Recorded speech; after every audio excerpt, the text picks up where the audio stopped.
Yeah. Bigaras pa po nila. Kung susuntok po nila sa inyo, sa bibig, sa katawan. Kung sa po nila ka na helmet, kung wala na po naramda po na yun po sa akin, bubunutan po ako ng baril. Siyempre, bilang po ako ng bilang po ako ng helmet din, natitrigger po ako ng tapos, ayun po, tsaka ko po yung baril ko sa may sasakyan.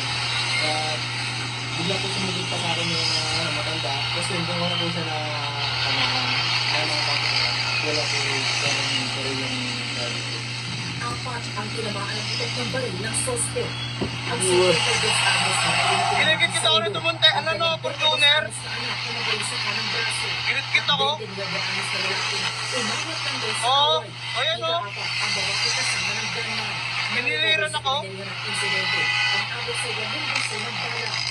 Ginit ng suspect, pang-depensa lang niya. Bilang isang businessman, ang bitbit na lasang sabing baril.